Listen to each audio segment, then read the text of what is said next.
right, thanks, Brad. Hi, everyone. I'd like to thank you all for being on today's deep dive. This deep dive is the insurance playbook, trends, talent, and the road ahead. I am Alyssa Delaney, principal consultant of KRH Consulting. I serve as the director on the PIA board, and I am currently the agency operations committee chair. Today, we have Mark Kreitz of Reagan Consulting joining us for this presentation. I'm going to do a little background on Mark. Mark Kreitz joined Reagan Consulting in 2017 and is a partner in the firm. He primarily works with clients on mergers and acquisitions, agency valuation, and strategic consulting projects. Prior to joining Reagan, Mark spent 2 years at the private equity firm M South Equity Partners, acquiring middle market companies in the business services, media, and telecom, specialty distribution, manufacturing, and healthcare sectors. He was responsible for leading valuation exercises and executing due diligence processes. He also worked closely with management teams on strategic planning and value creation initiatives.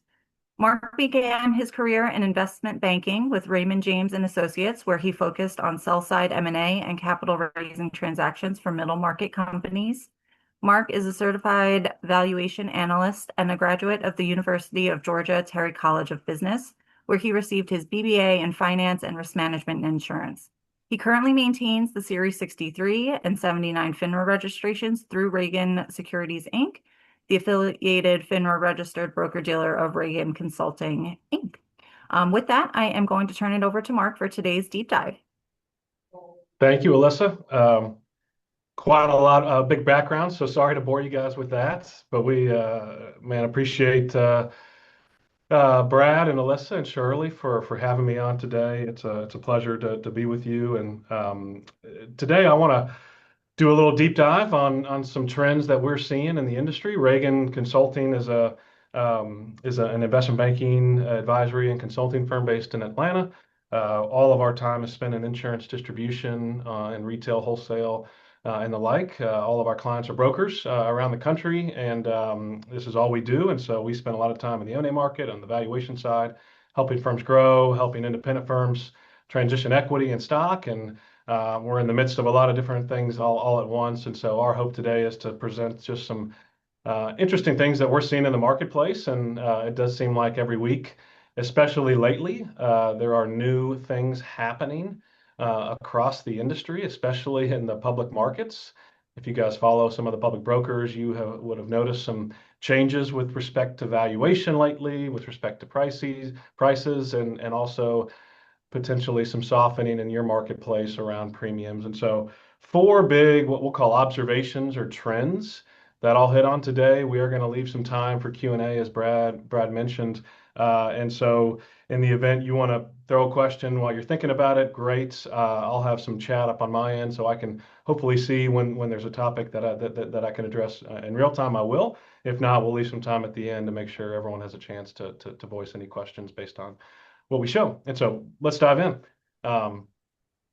So this is a picture of the city of Atlanta, where we are based. And this is a kind of idyllic picture.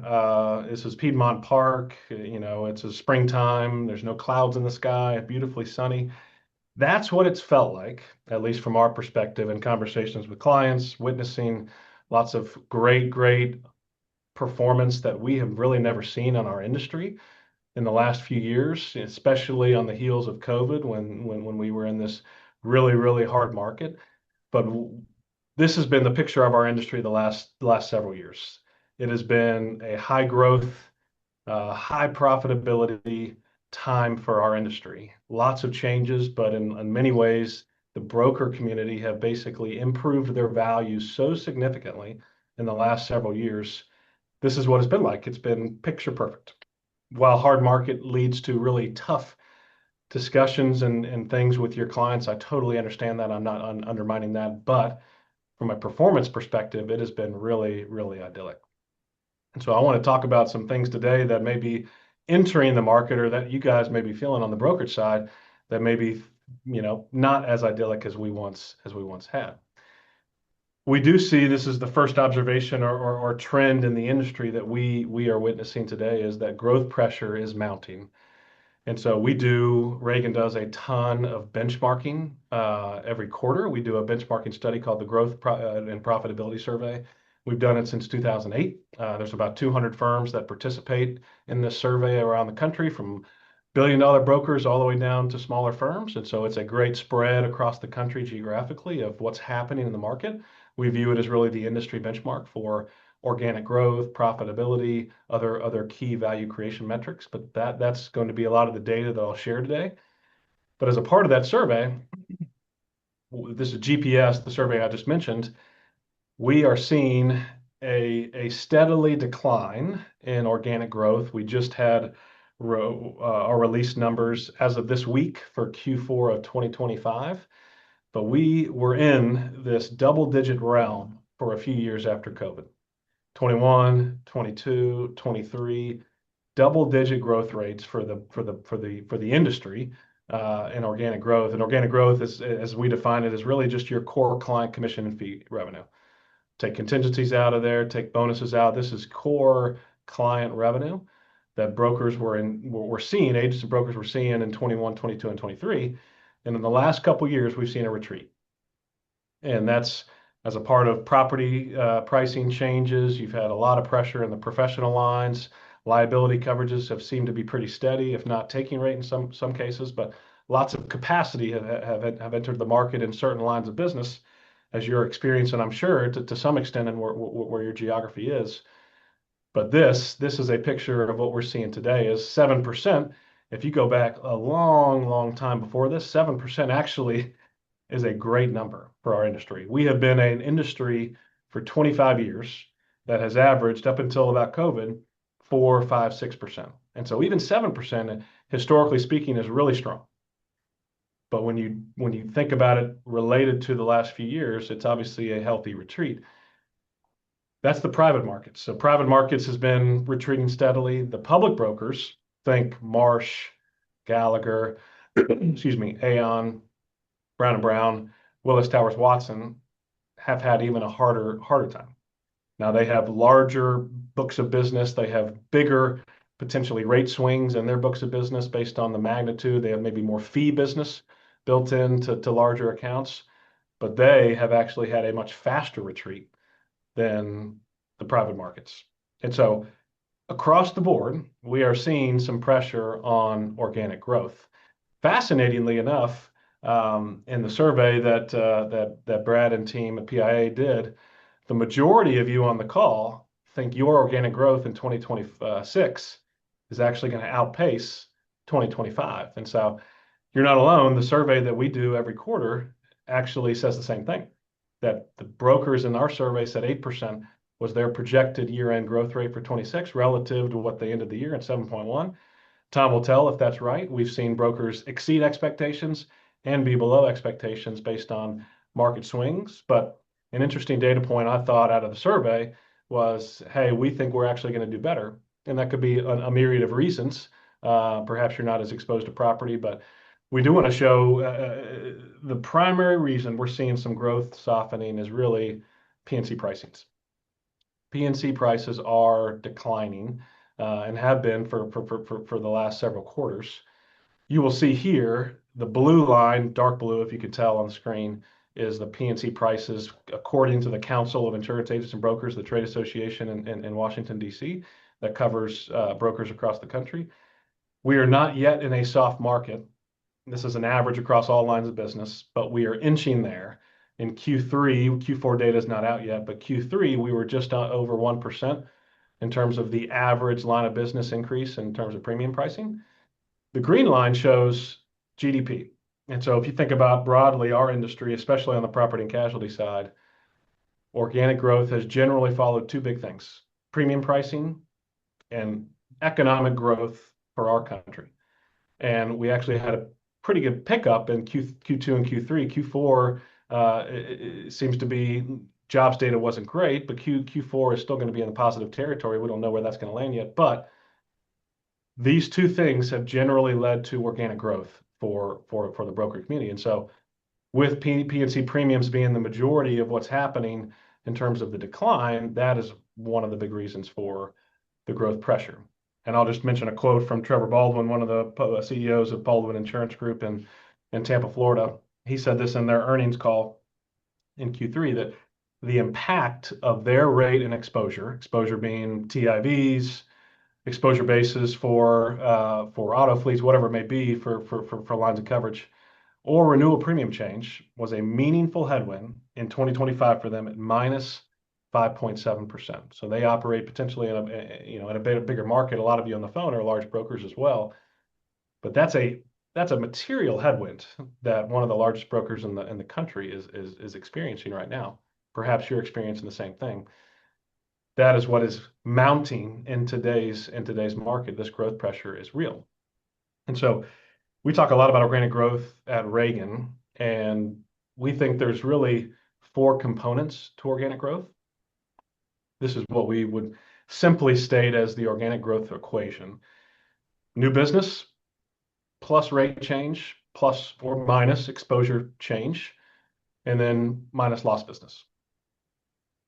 There's really two of these things, and you could argue one of these things is purely in your control, which is new business.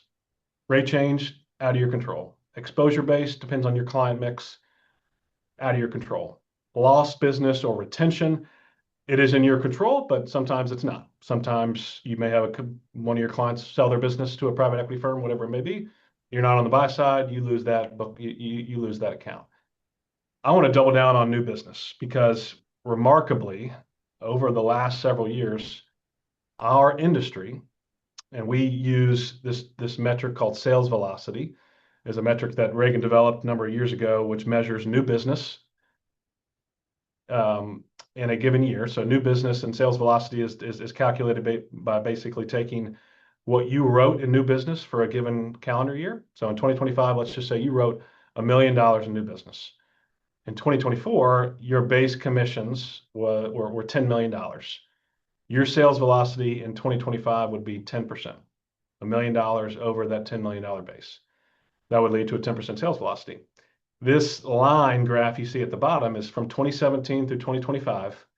In that same survey I mentioned earlier, the average broker has essentially done exactly the same amount of sales velocity since 2017. So for almost 10 years, our industry has kind of gone up a little bit, down a little bit, but roughly between 11 and 12% is the average for new business generated in this case, sales velocity and how we measure it. Sales velocity allows you to compare yourself to large firms, small firms. It's a metric based on what your relative size is.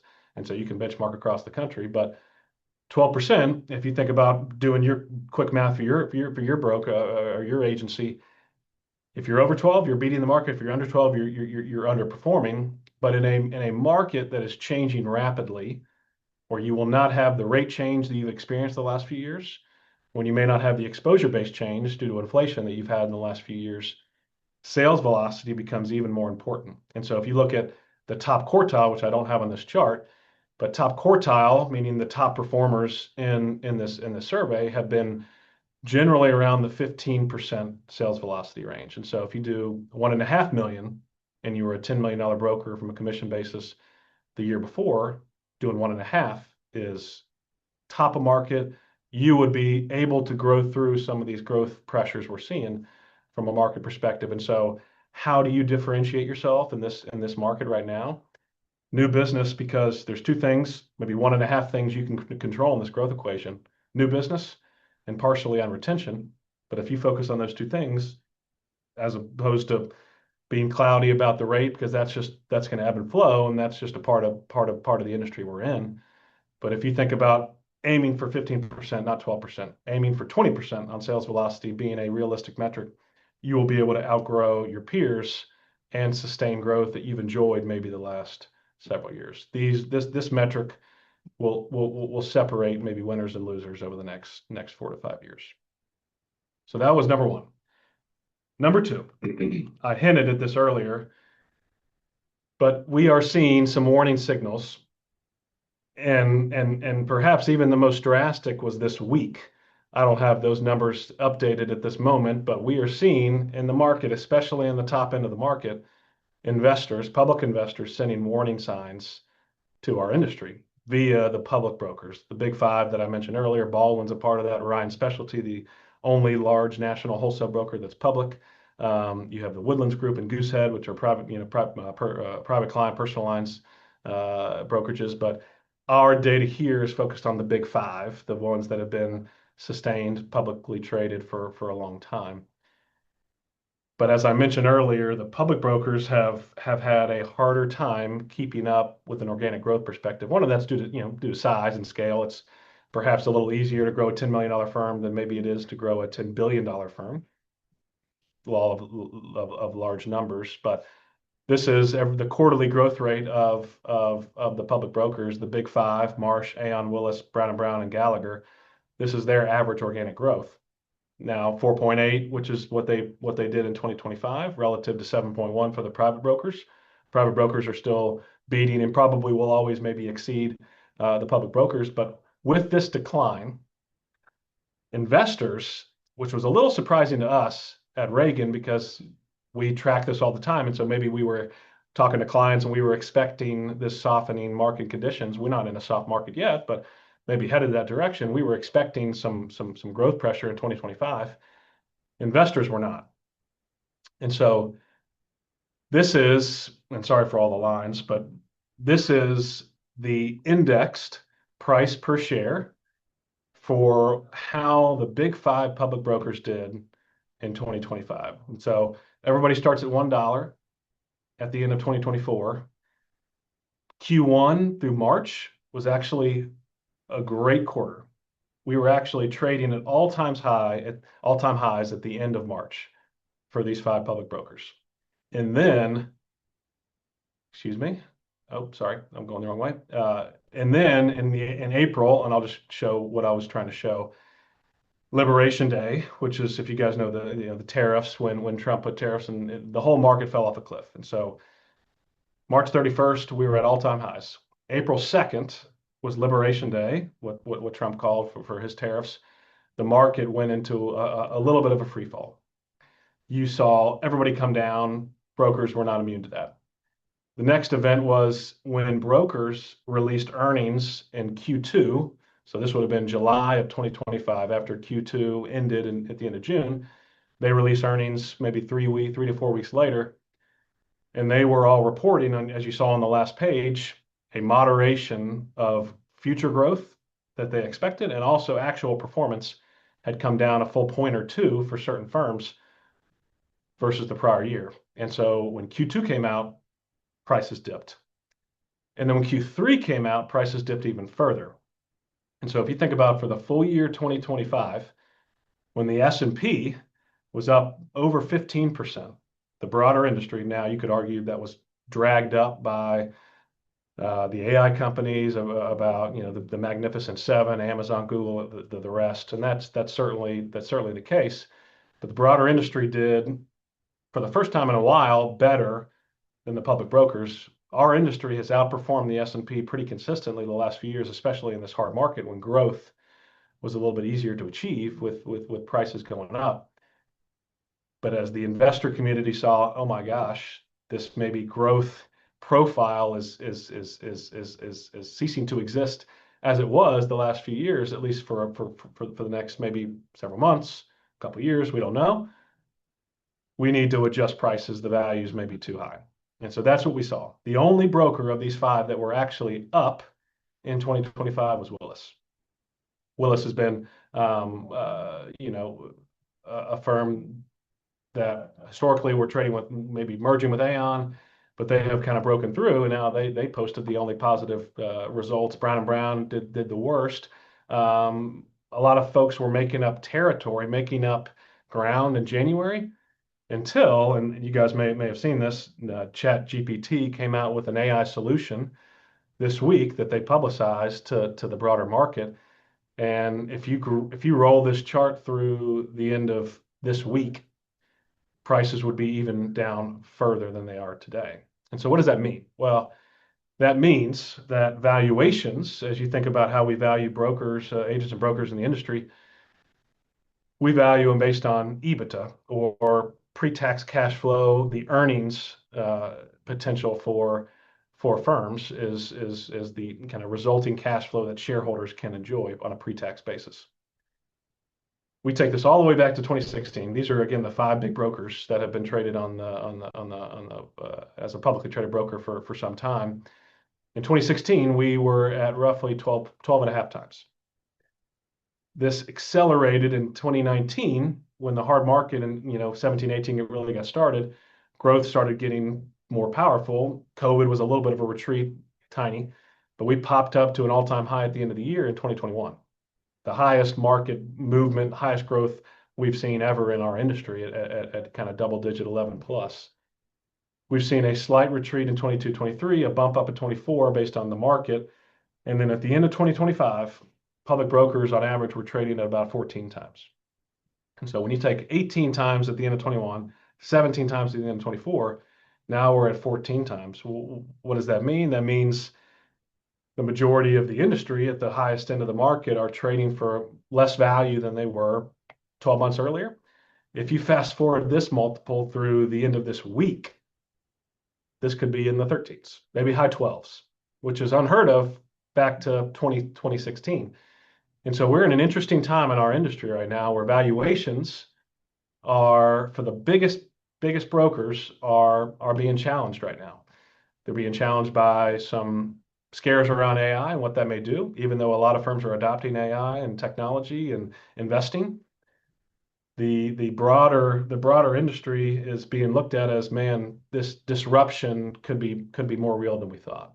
And so I'll hold that thought because I want to talk about some technology stuff a little bit later in this presentation. But there is some warning signs being signaled to the market right now, and it is being seen at the highest end. And so that parlays us into the kind of the third observation, which is a little bit different. Public valuations are struggling, but what about the private market, where a lot of this M&A activity, consolidation that we've seen for years and years and years? What is happening in the private markets? We are seeing, we participated in a lot of transactions, a flight from the buyer community to quality. Quality being defined as faster growing than the market. Youthful organizations where they're investing in the next generation. Specialized brokers, whether it's by industry, by line of business, by geography, whatever it may be, but specializing in your craft in order to compete, at the next weight class or the next weight class. And size is a big part of that. So the largest brokers on the privately held side are getting quality premiums because they built businesses to last, even if they enter the M&A market. And so on the M&A side of the house, we are still seeing these large deals being done. Some of you on the phone may have been a part of these last year, but Woodruff Sawyer, a big broker out in San Francisco, $250 million in annual revenue, was acquired by Gallagher back in March of last year. Then you had Brown & Brown by Risk Strategies, a multi-billion-dollar broker in June. Brown & Brown was kind of the last of the big ones to get into a huge private equity-backed broker like Risk Strategies, as you'd seen others do with Aon and NFP. Prior to that, Marsh and McGriff in the Southeast. You had IOA. IOA was over $300 million in revenue based in Orlando, get a majority investment from Madison Dearborn in Chicago and Navicore based in Canada. Baldwin Group bought CAC, a specialized broker based in Denver and Birmingham. And then Willis, the kind of latest, the December announcement, investing in Newfront, a technology forward broker in the Bay Area. And so you're seeing all this reinvestment of capital by larger brokers into large privately held brokers. And all of these, if you go back even a year, you still had a large, McGriff and Marsh and Aon and NFP, as I mentioned. But the demand for scale is still out there. And so we're still seeing, even in the midst of this public broker pressure on valuations, that deal volume, we published a lot of stats around deal volume, and we don't have final year-end statistics because a few reasons for that. S&P Global is S&L Financial is where we go for a lot of this information. We do a lot of our own research on behalf of our clients as well as the active buyers and investors in the industry. But as you think about what's been announced in our industry, you had this peak in 21. A lot of that was driven by taxes. Biden had just gotten elected the year before, and so people were trying to rush to get in before the taxes changed. The taxes didn't change. Actually, they went to the better when Trump got in the office with C corps coming down and pass through entities getting a QBI deduction. But you have a steady retreat, at least in announced transactions, that we see on the surface. Now, we are challenging these numbers because while this may be public information, we are seeing a lot of active buyers. We know of several that as of 2025, they will no longer announce their transactions. So what is that? Why would they do that? Why wouldn't they want the public to know that they entered into geography, got into a new, invested in a new broker? Well, part of maybe the third thing that I'll mention or the third observation is that the competitive pressure is mounting. They don't want people to know when they did an acquisition in order for my producers to get poached after their non-compete's up. That's a real concern. So you've had a lot of people stop announcing their transactions. We don't have insight into that. You've had some people also, there's a lag in reporting. We think when numbers are all said and done, we think 24 and 25 will probably be pretty consistent. But if you think about these are the announced transactions, we're still seeing in all likelihood 6, 7, 800 deals getting done every year. Now, that could include books of business under $1 million, and that could include IOA. And so each of those counts as one. But there is still a lot of activity in our industry. And when the average has been 600 over the last 12 to 13 years in the highest consolidation phase our industry has ever seen, we are still in a very much active market. Why is that? The demand is still so strong. We estimate that there's probably 50 active buyers in the industry. I don't have the logos here in this presentation, but think about that. There's 50 brokers, including the publics, including private equity-backed brokers, including many of you potentially on the phone, that are actively looking for acquisition candidates around the country. So with all that demand and with all the growth pressure we're seeing on the organic side, inorganic growth or M&A activity becomes potentially more important to continue to scale your businesses. And so we saw the publicly traded valuations are suffering. What about privately held brokers? We have benchmarked. These are Reagan proprietary deals and potentially deals that we knew about in the industry where we had confidential information. And so we are indexing the average valuation being placed on a selling agency or broker. This is the line you see here are the average closing multiple for a firm under $3 million in annual revenue, not premium revenue. Okay, so smaller on the smaller end. And over the last 3 years, that's been roughly 10 times. Now, as we talked about earlier, there is a size premium typically being placed as you get bigger. There is multiples that rise. A mid-sized firm called $3 to $10 million in annual revenue. Look at this. These are doublings since the Great Recession, and from 07 to 2010, right in the middle of that was the Great Recession. You were seeing doubling of values for each of these groups. That's the $3 to $10 million category, now at 12.7 times. The $10 to $20 million broker has gone from 6 to almost 14 times. These are, again, closing EBITDA multiples, same as we benchmarked the publics. This is excluding an earnout potential that may be a feature of most, if not all, transactions that we see. And then you got what we'll call the jumbo category, for lack of maybe a better term, over $20 million in annual revenue, getting maybe close to 15 times. Okay, think about that number, 15 times relative. If brokers are now trading potentially at 13, what's got to give? Well, we have a lot of conversations with investors that are looking to invest more, thinking about the industry. We had a great anecdote from one of the investors the other day saying, look, if the exit opportunities for a $20 million broker are much higher, meaning they have more avenues. They can sell to a strategic, they can get investments, they can perpetuate internally, whatever it may be, a large national broker with private equity capital or a publicly traded broker.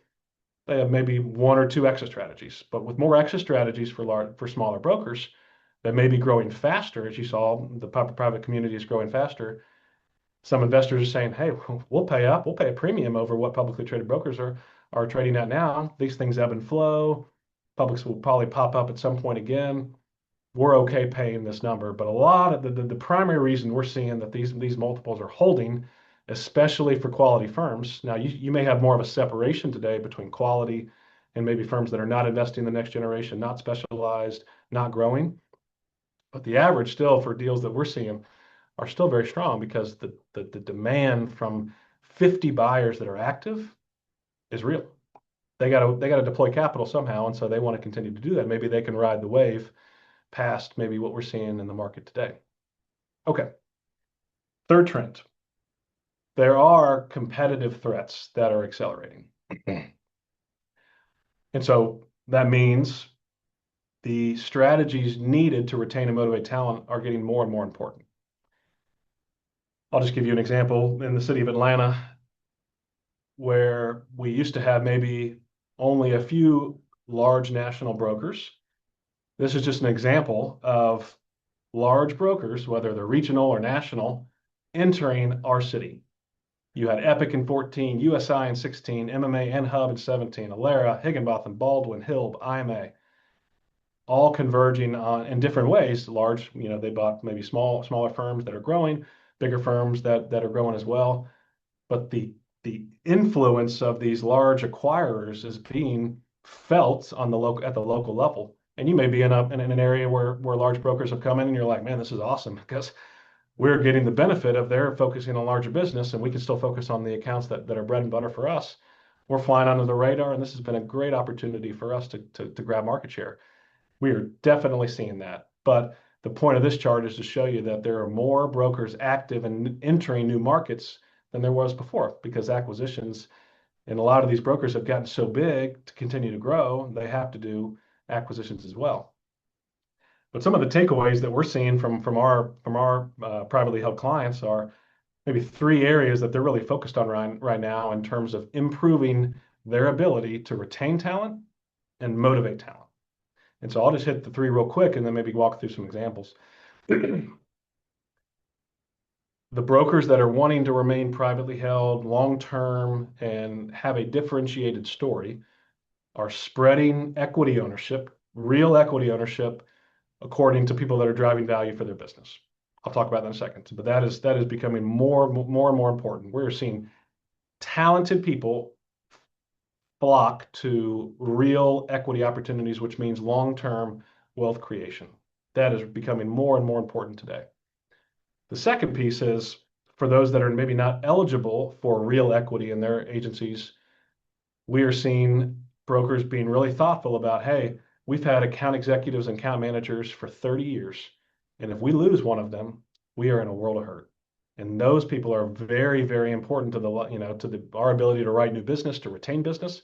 And so even if they're not eligible for becoming maybe equity owners in our small business or large business, we want to reward them with different types of rewards that may look like equity, but maybe more cost efficient, one to the agency, but also to the recipient. And then third, it's hard to go a week today without seeing some litigation or a lawsuit that's been filed because a producer team has left and joined another broker. We're going to continue to see that, and it'll be fascinating to see how courts react to this. But what we're seeing people do is you can't just play defense, you got to play offense. And so how do you play offense? Well, you spread ownership and you think about rewarding people differently, but also defense is still critical. You still have to enforce contracts and make sure in many cases there are economic penalties for the enforcement of those contracts. And so I'll just give a quick example, and in the interest of time, I may hit these rather quickly because I want to leave some time for Q&A at the end. But these slides will be available. I meant to mention that at the beginning of this presentation. But these are some benchmarks that we are seeing from some of the firms that are doing this really well and being intentional about spreading ownership. This is traditional equity. And so we've done a ton of surveying over time. Some people may hate our surveys because we send them out too much, but they're really helpful, and we hope it helps the people on the phone. We asked at what threshold for producers do you typically see ownership being offered? And that could be in different forms. You may be in a family-owned agency where this is not available. There are other ways to reward people, but what's the average that people are seeing equity offered to producers that are generally driving a lot of value because they control the customer relationships and they're adding new revenue to the agency? The majority of this group, at least the highest number, was $500,000 in commission revenue.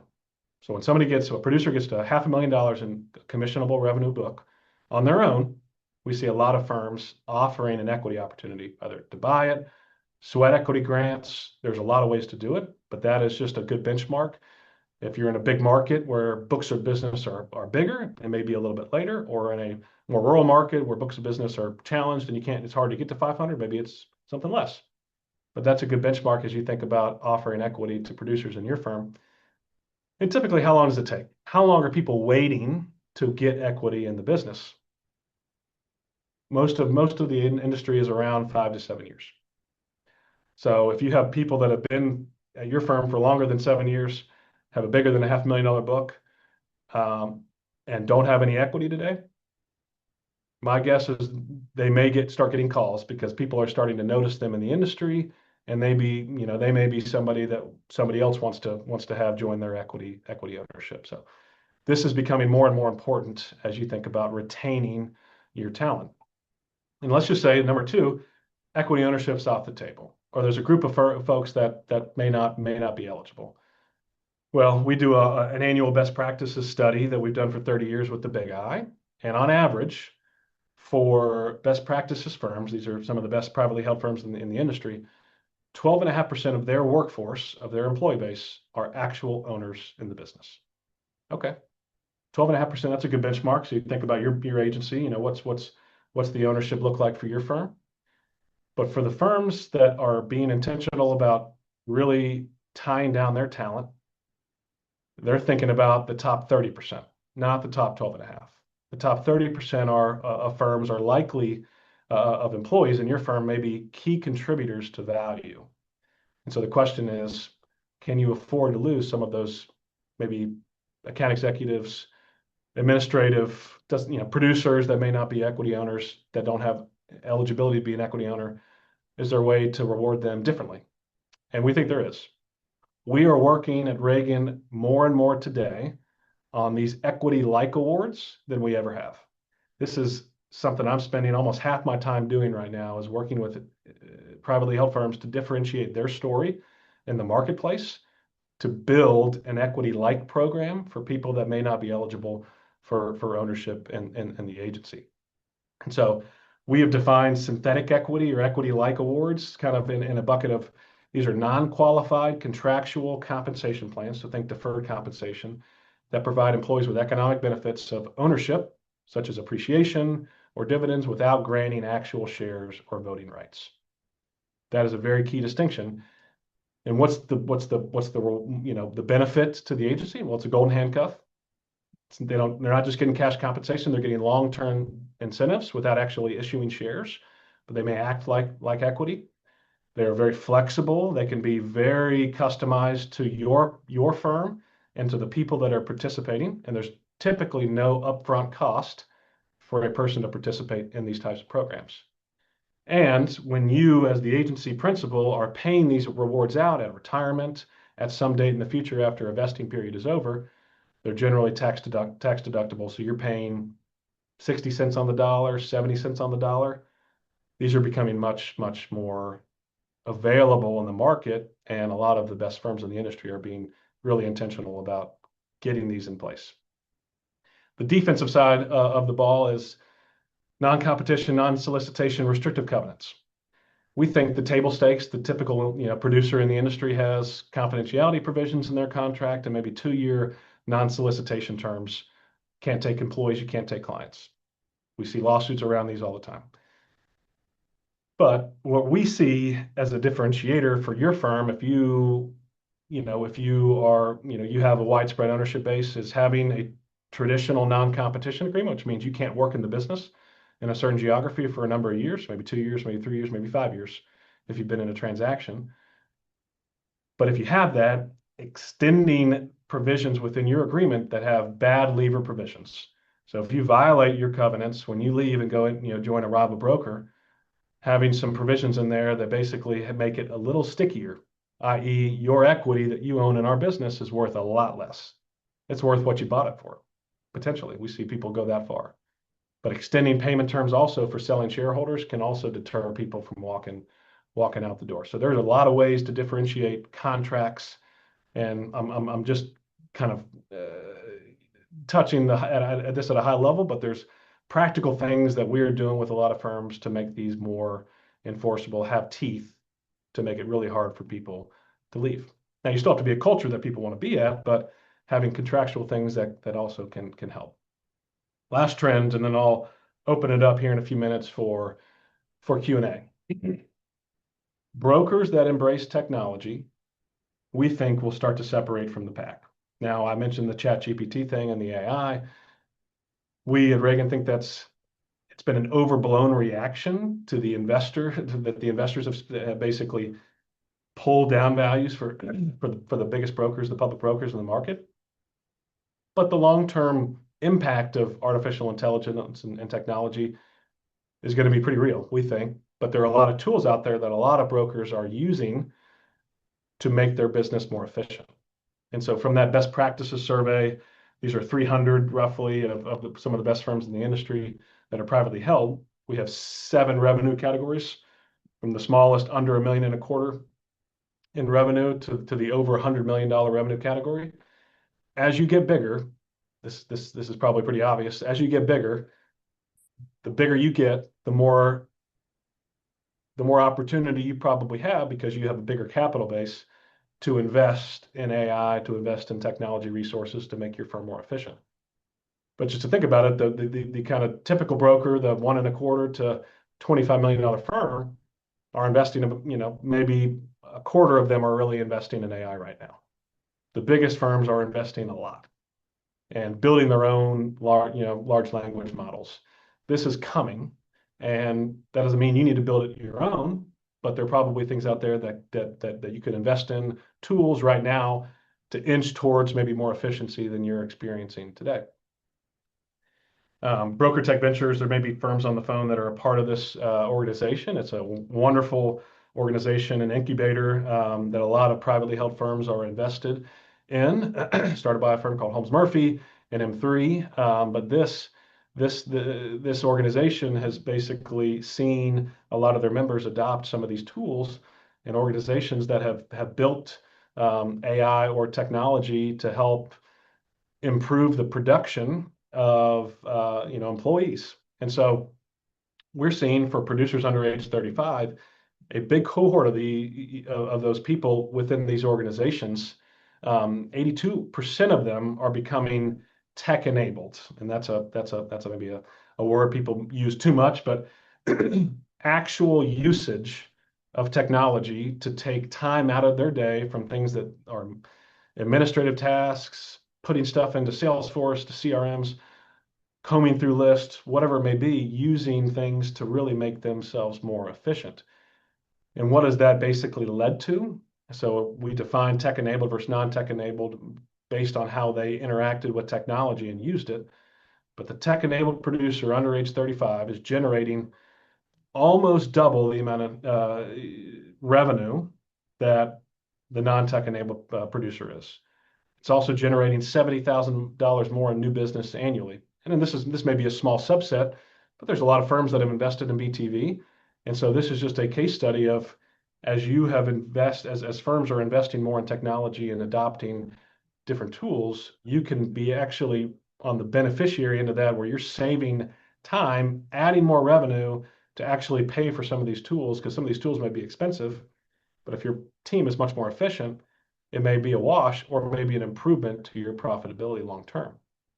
And so when is it useful? At least where we sit today, we have a director of technology at Reagan who's doing a lot more surveying and consulting work with our clients around artificial intelligence, around their technology stack, to make sure they are as efficient as they can be today with what the market can bear in terms of the tools. So where is it useful? It's useful in document analysis and repetitive tasks. developing content, marketing automation, creating structured data from unstructured sources. It's not useful for client-ready deliverables. You still need people to read, look at, develop some of the content. Not checking it, that's a no-no. We've seen a lot of things happen where AI comes up with something that was totally not the use case for what what you were asking it, whether it's been ChatGPT and Copilot or in other tools, and then making good judgments or decision making. These things are going to get more smarter over time, but there are places where you can find this useful and not useful today. But we think there are probably three things that are foundational keys to AI readiness, and it all starts with data.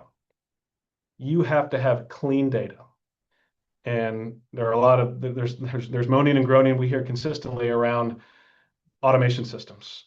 There's limitations. We can't run it this way. We can't slice and dice data this way. We can't input it this way. There's so many errors in our data. And that's a huge impetus for a lot of these firms that are in BTV that have basically said, no more.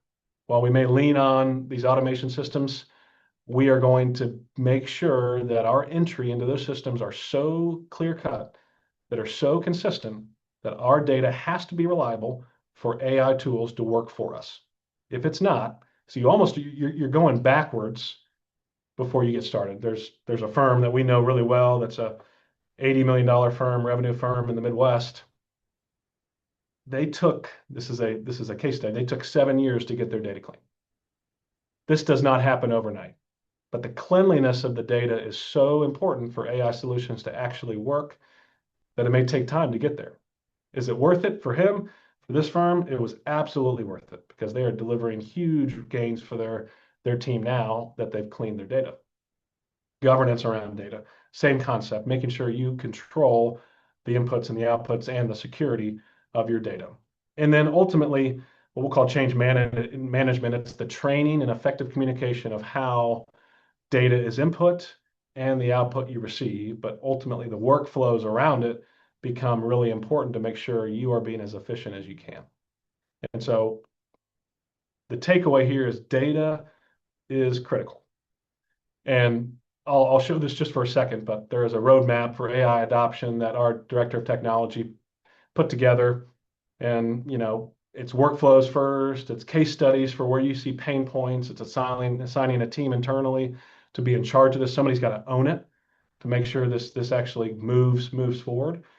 But there are ways that you can really implement AI solutions once you get the data right to make this a game changer for your firm. But we think this will be a game changer for the industry. We think a lot of the investor reaction is overblown, but this is coming. There are tools out there for you to utilize to make your firm better. But if the data is not good, it's only going to work as well as the data can actually be learned from. And so I showed that the four observations we just walked through. Investors are sending warning signals. Growth is being pressured right now. AI disruption is happening. There's still lots of demand in the market for investment, but maybe we're in a little bit more of a cloudy state than we were in 21, 22, 23. This is that same picture, maybe just on a cloudy day. And so it just seems like there's pressure. There's lots of competitive pressure that is being lobbied into our organizations right now, into our industry, that is going to transform our industry over a long period of time, but it starts today. The good thing is the brokers, the community, all of you on the phone are pressure players. And whether you think LeBron James the GOAT or Michael Jordan is, I think Michael Jordan is, but beside the point, you guys are pressure players. And so how will pressure players ultimately separate themselves over the long term? We talked about sales velocity. Control what you can control. New business is going to, as long, you got to retain the business, but new business is what you can control. Control it. Top performers will start to separate themselves even more than they have today. Specialize in your craft really well. The specialist will win, not the generalist, over a long period of time. Having those talent and acquisition strategies to retain your people, but motivate them long term with equity awards, with long-term value creation opportunity. Why do people want to join, a firm? Because they can create meaningful wealth for themselves, because they can make a difference in clients' lives and employees' lives. Absolutely. But having those tools, those golden handcuffs, those carrots are getting more and more important today. And if we sit behind and say, hey, technology, I'm not a big buyer into AI, and I don't know everything about AI personally. We're trying to get smarter, but you know, embracing it, don't ignore it, but embracing it. These are the things that are going to separate the winners and the losers, we think, over the next 5 to 10 years. And I'll just leave you with one thing. This is we do valuations every year as a part of our consulting practice, and we've done these every year since the 90s. And we've benchmarked a group of agents and brokers that are privately held since 1990, showing their average annual share price appreciation over a long period of time. The S&P 500 is the green line. The blue line is privately held brokers, and what we are calling the average wealth creation opportunity for new employees, for new shareholders, for upcoming shareholders in your business. You see all these little black swan events, the dot-com bubble, 9/11, Glass-Steagall, the iPhone, Obamacare, AI, all these things. And brokers have just continued to perform. So there's going to be noise. It seems like there's more and more noise today than there ever has been. It seems, on the heels of COVID, it's hard to think about that, but we're in this revolution of technology right now that's going to kind of slowly and sometimes quickly impact our business. But as just a backdrop, our industry has been so resilient for so long that in our privately held universe, if you invested $1,000 in 1990 in this index of privately held brokers around the country, that would be worth $34,000 today. An amazing feat, and a 10.7% annual appreciation. Hard to find that anywhere else. And so we're in an amazing industry. I wouldn't let these things deter you, but find the opportunities that exist, because you will be able to separate yourself if you dedicate time and resources to the right things. And so I hope this has been helpful. I know I threw a lot into a short period of time. And Alyssa and Brad and Shirley, thank you guys for having me. And we'll pause and then open it up for questions.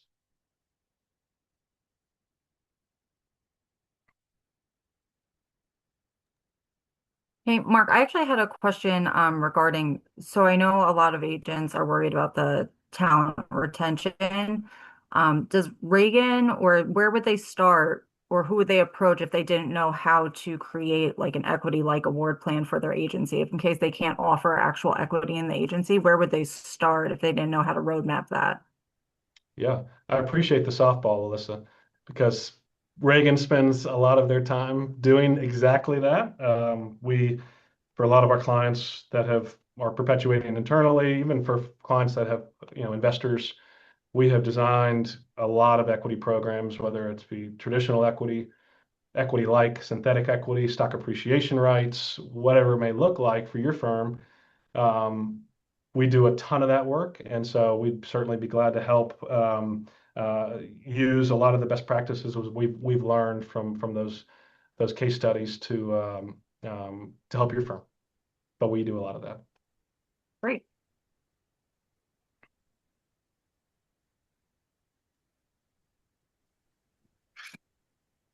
So you guys are all able to now unmute if you have a question, and I'll just have a comment. I'm looking at this graph, and I'm just amazed not only by the increase, but the constant increase. Right? There's no dip. It's just the That's right. smooth line, which is very, very interesting, and shows kind of how like it's almost recession proof or whatever proof. You know what I mean? I don't know. So Yeah, it's no, very we cool. are a resistant. Resistant. There it is. Yeah. We are resistant. Our industry is very resistant to the pops, whether the big pops are, or the ones that bring us down. But I'll just say in '08 and '09, the average client or the average broker in that GPS survey, the quarterly survey for growth and profitability that we do, declined by less than 2% Hmm. top line revenue. The broader market, the industries, real estate, whatever it may be, declined maybe 30 to 40%. Our industry 1 to 2. Wow. That's we think that stat specifically, and we vocalize that in almost every presentation potentially that we make, but it's so profound because we are in a great industry that, people need insurance, businesses need insurance. The complexity of insurance needs, we think, will continue to grow with cyber, with, all these things are going to, continue to evolve. And so the need for insurance, we think, is not going to go away. Now, you may have disruption to some extent, but man, the need for our service, the need for consultative, complex risk consultation is we think going to be there for a long time. And we've had a lot of people try to disrupt, disintermediate, and perhaps this new wave is the next piece of that with AI. But if you embrace it, potentially it could be an add, not a subtraction for your firm. Thanks, Mark. Any questions from the group? If not, I'll turn it over to Alyssa to kind of close it up. I'm feeling, It's, I'm not, Rep's coming. Yeah, absolutely, Rep. I hear you. yeah, I'm seeing a lot of good feedback, but again, thank you, Mark, and thank you everyone for joining us today. This was super helpful. And again, like Mark said, the presentation will be available to you after we close out today. And I want to thank everyone, and we'll hopefully see you on the next deep dive. Yes. Thank you, PIA, for having me. Thank you, everybody. Everyone.